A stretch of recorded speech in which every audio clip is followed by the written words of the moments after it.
1% of dudes rapping, they ain't nice as me. 98% ain't live the same type of life as me. The judge gave me life and then they sent me where the life is be. That level 4 with depth and vice, the type of stuff they like to see. Two choices, fight or flee.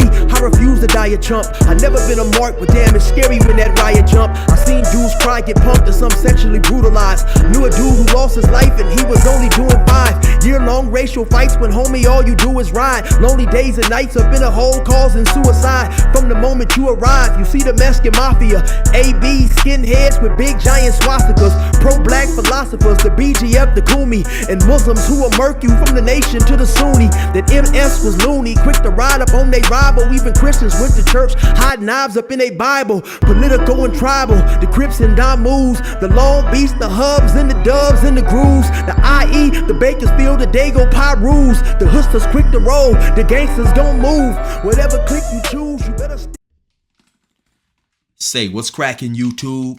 It's your boy 16 to life, and I'm back like I'm on a parole violation. Yard down. Now, for those of y'all that's new to my page, in 1994, I got arrested. I was eventually sentenced to 16 years plus life, and I ended up serving 24 years straight in the California prison system. During those times, I accumulated some good stories.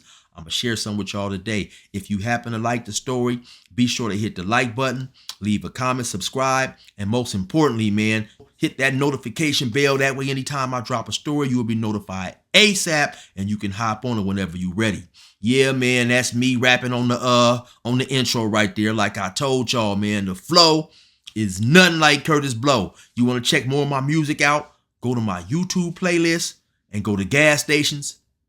You will hear a lot of my music there. Now let's hop right up into this video right here, man. So yeah, you see the title, when 50 Cent took over the California prisons, man. And that was something that was phenomenal, right? But to explain a little bit more, I definitely got to give y'all some background, right? Y'all already know, man, I'm from California. And California and New York definitely have a different culture, right? Especially back in those days. You know, back in those days, you know, in the 90s, there was no Crip and Blood presence in New York. You know, I've always been an avid rap fan, and I've kept up with rap, you know, through MTV, BET, rap magazines, all that type of stuff. And I had seen many times where, you know, people from New York, rappers, people who liked hip hop or whatever, they somewhat looked down on the California culture in terms of the Crips and the Bloods. Out here on the West, we had an entirely different swag. We had entirely different slang. And the same goes for the East Coast. You know, they had a different swag. They had a different get down. They had a different slang. And a lot of the dudes out here from the West just didn't understand what they was talking about. And a lot of them wasn't feeling East Coast rappers, vice versa, right? And so there always was that, you know, I think that people from the West Coast rocked more with West Coast rap, and people from the East Coast kind of like their rap. Not to say that people from the West didn't bump East Coast music and vice versa. Me, myself, I grew up loving East Coast rap, right? Because that's where it started at, right? So the first people who I heard rapping were East Coast artists. I definitely was influenced by a lot of East Coast artists. You know, I know you guys might be surprised to hear this, man, but Curtis Blow, Run DMC, LL Cool J, Big Daddy Kane, Slick Rick, just to name a few. Some of those dudes were my early rap influence, right? So I always liked East Coast rap, right? But like I said, everybody on the West Coast didn't necessarily like East Coast rap for whatever reason. And then, so let's fast forward to 92, 93, when you had more West Coast rappers becoming more prominent and popular. You know, you had Cubes, you had the NWAs, you know, you had Tupac, so on and so forth. Now, people on the West Coast definitely had more West Coast artists that was prominent. How the East Coast and West Coast feud really kicked off, you know, I don't know. You know, you have a lot of people saying different things, right? But we definitely know one of the contributing factors was in 94 when Tupac was shot and robbed. You know, so Tupac happened to be in New York. He was going to do some recording. I believe the artist was Little Sean. On his way up to the studio, I believe Biggie Smalls happened to be up there with some of his folks, man. They looked down, they recognized Pac coming up. they shouted down to him to come on up, man. So as Pac entered the studio in the lobby, there was some cats up in there. They pushed up on Pac and robbed him and shot him, right? Pac came to believe that Biggie had set him up, and that is where some say the origins of the East Coast, West Coast beef started, right? So, y'all know Pac being Pac, man. Pac went to, doing what Pac do, putting it out there. Pac never bit his tongue, saying that he was set up by Bad Boy. You know what I'm saying? And so he went to dissing and whatever. So later on in February, Biggie Smalls released a song that was titled Who Shot Ya? Who shot ya? Separate the weak from the obsolete. Of course, a lot of people took that song, and the title of that song was a direct shot at Tupac. Biggie Smalls and his camp said different. They said that song was made at least a year before. Originally, it was supposed to go on the Mary J. Blige album, but then I guess they decided that it was too rough or too rugged, and they held on to it. And so when he ended up releasing the record, it was after Tupac got shot, and they claimed that it was kind of just like bad timing, right? So now, of course, with all those things going on, the East Coast, West Coast beef is heating up. There's words going back and forth, things being said in magazines, so on and so forth. Then, of course, we got the infamous Suge Knight diss at the Source Awards, I believe, in 1995. Any artist out there want to be an artist and want to stay a star, and don't want to have to worry about the executive producer trying to be all in the videos, all on the record, dancing, come to Death Row. And so, that definitely added fuel to the fire, man. You had Vibe magazine reporting on it, Source magazine, a lot of hip hop publications reporting on it. Some seem to be egging on the beef. Some seem to be trying to cool the beef down. So, of course, Pac being Pac, in June of 96, Pac dropped Hit 'Em Up, of course, which is one of the more vicious diss in hip hop ever. Grab your blocks when you see Tupac. Call the cops when you see Tupac. Me personally, I think the diss would have been a little harder if he had rapped on it entirely and left the Outlaws off, but that's just my opinion, man. So now, of course, when this beefing is going on back and forth, you got people on the East Coast choosing sides, and you got people on the West Coast choosing sides, man. A famous line by Biggie Smalls was, of course, if I gotta choose a coast, I gotta choose the East. I live out there, so don't go there. So, of course, it was only natural for people to side with the coast they lived on and the coast that they identified the most with. Unfortunately for Tupac and for the hip hop world period, man, Tupac was shot in September of 96 out in Vegas, dying a few days later. And so even though it was widely known and speculated that the East Coast had nothing to do with that, you still had people on the West Coast who used that situation to become more angry at East Coast rappers, East Coast hip hop in general, right? Then, maybe about 5 or 6 months after Pac was shot and killed, Biggie Smalls was getting ready to release the Life After Death CD. Somewhere around, I believe in early March, he came out to California and he performed at a radio show that was real popular out here. I believe it was called the Sway Wake Up Show. And he did a song. And somewhere in that song, he says, when my men bust, you just move with such stamina. Slugs missed ya. I ain't mad at ya. Slugs. Which, of course, seemed to everybody, myself included, he was taking a direct shot at Tupac, quoting the song that Tupac had earlier released.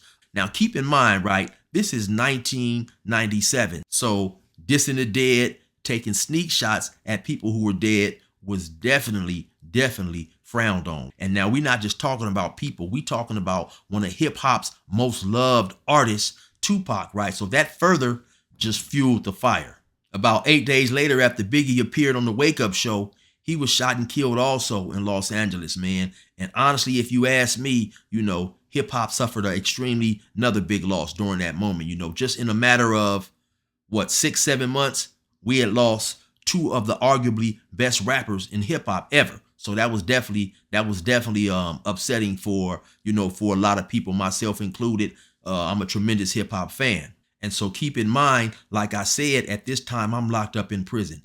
Even when I was in the county jail in 94, 95, 96, we had the opportunity to listen to BET raps. And sometimes when some of these East Coast artists would be played, you would have dudes up in there, voicing their displeasure for some of these East Coast rappers when their videos came on. Later on, when I was sent to prison, Tupac was in his heyday. And I'll never forget, a couple of weeks after Tupac was shot, when we finally learned that he had passed away, I was in Salinas Valley. I was out on the yard. I was by the basketball court, man. And I'll never forget how somber the mood was with a lot of blacks and Mexicans. You still had a lot of dudes out here on the West Coast who wouldn't listen to those artists' music strictly due to their love for Tupac. Fast forward maybe about 2 or 3 years later, I'm in Ironwood. I'm in the cell with my homie, Maniac.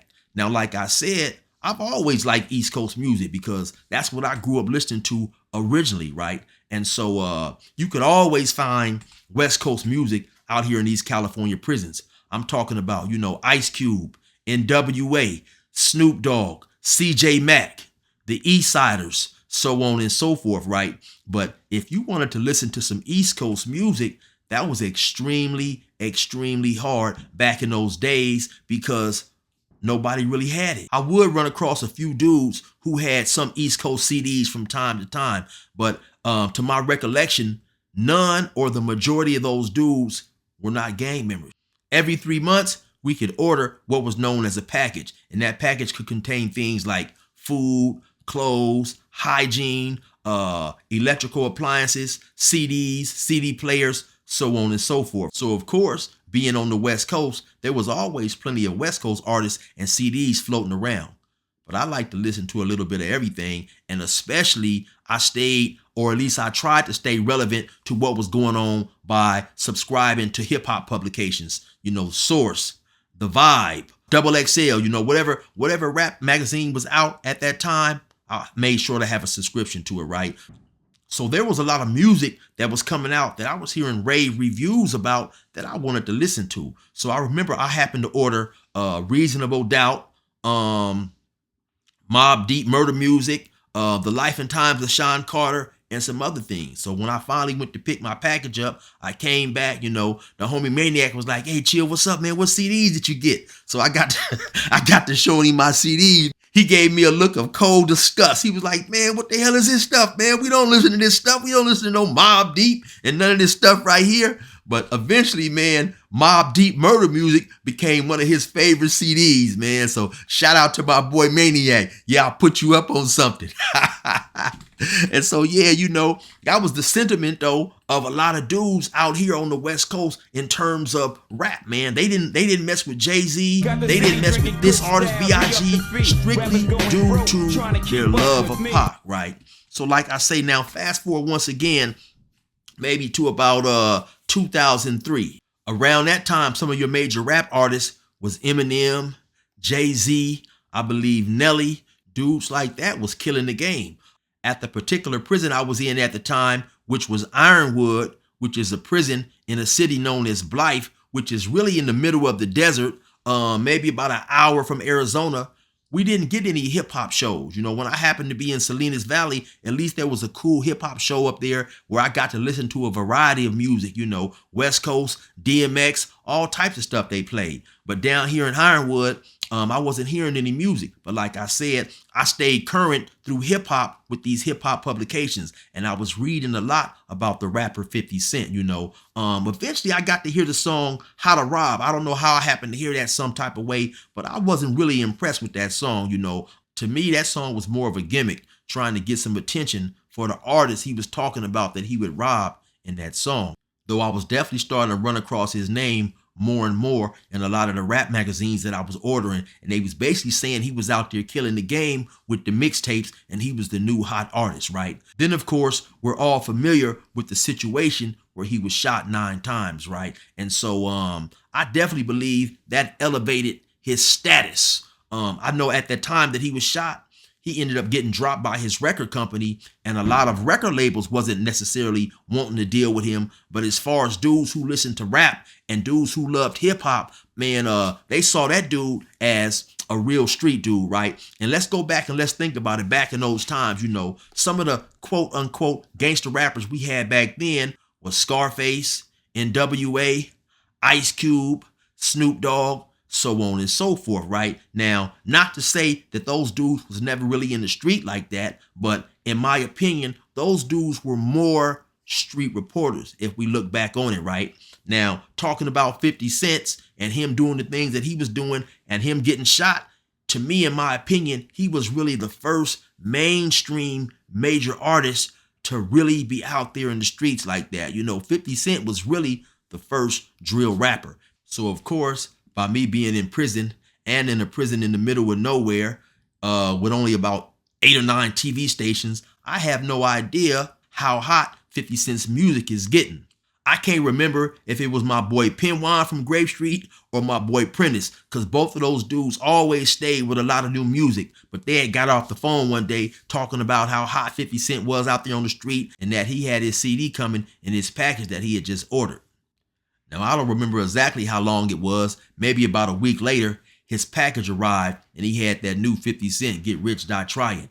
He brought it past there and was bumping it, man, and that thing was slapping. He had them cold beats on there with a lot of that Dr. Dre production, and that CD was on fire. What was even more remarkable, it seemed like a day or two later, when I walked outside on the yard, every 3 or 4 steps I took, people was bumping that 50 Cent, man. It was going. And it was coming from everywhere, man. I'm talking about blacks, Mexicans, Asians. Man, I swear I even heard a few white boys out there bumping that Get Rich or Die Trying. I had never been in the pen before or since then when I heard the whole yard simultaneously bumping the same artist, man. Literally all around that whole entire track. The track is real big. I believe four laps around the track is a mile, man. I'm talking every 3 or 4 steps past every building, there's people up against the building just bumping that 50 Cent, man. And I'm thinking to myself as I'm walking and I'm hearing this, like I say, I'm literally hearing 50 Cent, man. Every 3 or 4 steps coming out of radios and radios and radios. I remember thinking to myself, damn, if they bumping this music like that in here, I know his stuff is going up out there on them streets, man. And so, yeah, that was, to me, that was extremely remarkable, man, how 50 Cent just took over the prison like that. Like I say, I still believe to this day, Tupac was the most ordered artist in prison. Even when I left, you always could go to somebody's cell and find some Tupac, you know. Tupac was a extremely loved artist out here on the West Coast in prison, man. But I had never heard his music being bumped simultaneously like that by so many people at one particular time, man. And it lasted, man. It lasted. It seemed like 2-3 months. It seemed like 2-3 months, man. When you would go outside and you'd walk that yard, all you would hear was that 50 Cent. One song or another, man. One song or another. 50 Cent was definitely on fire, right? Now, in my opinion, was he the most lyrical artist? Not at all, man. If I was to create a top 10 rapper list, 50 Cent, he definitely wouldn't be in my top 10. You know, if I'm gonna keep it 100, he definitely wouldn't be in my top 20, right? But that particular album, man, that Get Rich or Die Trying, it was a movement in itself, man. He kicked the door down with that stuff. You know, he created his own lane and he's still going today. You know, in my opinion, you have very few artists who kick the door down like that. You know, I don't necessarily believe any artist has kicked the door down the way he kicked the door down with that particular CD, you know, because that was his first CD and he really just came out of nowhere. I mean, you've had artists who have been extremely anticipated. Snoop Dogg, I believe DMX had a tremendous impact when he first came through there. But that 50 Cent, man, that was a definitely powerful album. You know, I believe his first week he sold somewhere around 872,000 copies, right? And then his next week, I believe he sold like 822,000 copies. I mean, that's That's tremendous right there, you know, because if you're thinking about some of the artists back in those days, man, Jay-Z, when he dropped his album, and Jay-Z, by that time, Jay-Z was on his third or fourth album, so he had built up a nice momentum and a nice following. I believe his first week Jay-Z sold of The Blueprint, he sold somewhere around 341,000 copies. Now, that was definitely phenomenal too, considering he dropped that album within the same week. I don't necessarily know on the same day, but within the same week of the 9/11 attacks, right? But you know, 341,000 albums sold the first week. It pales in comparison to 872,000 albums. You know, that's a lot of albums sold right there in the first week. I believe Get Rich or Die Trying went on to sell somewhere around 9 million copies, right? And I believe it's like the 10th best-selling rap album of all time, man. So that definitely was phenomenal. I don't know if dudes out here on the West Coast had finally let what they considered was ill feelings toward East Coast rappers go. I don't know if it was due to the fact that he had hooked up with Dr. Dre, but whatever it was, man, they definitely was feeling that 50 Cent Get Rich or Die Trying out here in these California prisons, especially on A-Yard in Ironwood, where I was at, man. But anyway, you already know who it is, man. It's your boy 16 to Life. Resume normal program.